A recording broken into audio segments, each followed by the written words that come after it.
আসসালামু আলাইকুম সবাইকে, কেমন আছেন সবাই? 2 দিনের একটা ভ্লগ নিয়ে আমি আজকে চলে এসেছি।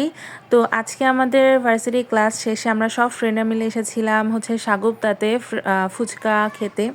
তো এখানে আমরা সব ফ্রেন্ডরা মিলে যে ফুচকা খেয়েছি, ভেলপুরি খেয়েছি, মিনি সিঙ্গারা খেয়েছি, আবার মোমোসও খেয়েছি কয়েকজন মিলে। তো এটা হচ্ছে সন্ধ্যাবেলায় ছিলাম। সাগুপ্তার এখানে অনেক স্ট্রিট ফুড বসে, যেটা দেখলাম। আমি হচ্ছে এখানে এই প্রথম আসছি সন্ধ্যার পরে, কারণ আমি এই মানে আমাদের ভার্সিটি থেকে একটু উল্টা দিক হয় আমার বাসার রাস্তায়, তো আমি এখানে ওভাবে আসতে পারি না। তো এই যে আমরা খাওয়া দাওয়া করছিলাম, তারপর ওই দিন আর তো কোনো ক্লিপ নেওয়া হয়নি, যেহেতু অলরেডি সন্ধ্যা হয়ে গিয়েছিল। রাতে বাসায় চলে এসেছি। দেন আমার যা বাদ বাকি কাজের মানে ভ্লগে নেওয়ার মতো কোনো কাজ করিনি। দেন সকালবেলা থেকে আবার ভ্লগটা স্টার্ট করছি। সেই দিন অনেক কুয়াশা ছিল, তো ভাবলাম যে কি খাওয়া যায়। তো আমার বোন দেখি যে সুন্দর করে ছাড়নি পিঠা বানাচ্ছে।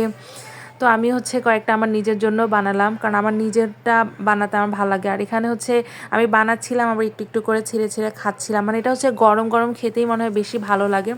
আবার শীতের মধ্যে তো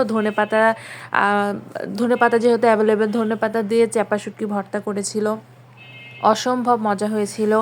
আবার এখানে দুপুরে রান্না করেছিল হচ্ছে পোলাও, একদম নর্মালভাবে গাজর দিয়ে, দেন হচ্ছে মটরশুঁটি দিয়ে হচ্ছে পোলাও করেছিল। আর এখানে করেছিল, মানে এখনও রান্না হচ্ছে আর কি, মুরগির কোরমাটা রান্না করছিল।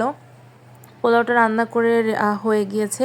আর এই যে সব কিছুর ফাইনাল লুক আজকে দুপুরের একদম সাদামাটা মেনু, মুরগির মাংসের কোরমা আর হচ্ছে নর্মাল পোলাও, আর হচ্ছে সালাদের মধ্যে তো শসা মরিচ ছিল, আর ছিল হচ্ছে পেঁয়াজের কলি।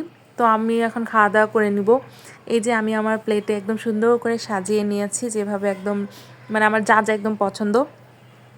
তারপর সন্ধ্যাবেলা দেখি যে আমার বোন হচ্ছে পাটিসাপটা পিঠা বানাচ্ছে। আমি পাটিসাপটা পিঠার এতটা লাভার না, মানে আমি কোনো পিঠারই এতটা লাভার না, বাট যখন করে আর কি প্রথমে একটা করে খাই। তো আমার দেখে অনেক সুন্দর লাগছিল যেভাবে মানে ফোল্ড করছিল। তো ভাবলাম আপনাদের সাথে একটু শেয়ার করি। এটা হচ্ছে এমনি গুড়ের যে ইয়াটা হচ্ছে মিষ্টির যেই কি বলে এটাকে, যাই হোক ওইটা হচ্ছে গুড়ের করেনি, এটা হচ্ছে এমনি নর্মাল চিনি দিয়েই করেছে। তো এই যে এখন সুন্দর করে ফোল্ড করবে, এটা দেখে আমার ভালো লাগছিল যে কি সুন্দর করে ফোল্ড করছে, আবার ফাটছেও না। তো এখান থেকে আমি আবার হচ্ছে এটা হচ্ছিল, আবার সাথে সাথে আমি আবার কয়েকটা মোমো বানিয়েছিলাম আজকে। তো মোমোর রেসিপি যেহেতু আমার আগে থেকে অনেকগুলো দেওয়া আছে, তো আমি আজকে আর মানে রেসিপি আর দেখালাম না। এই যে আমার মোমো রেডি।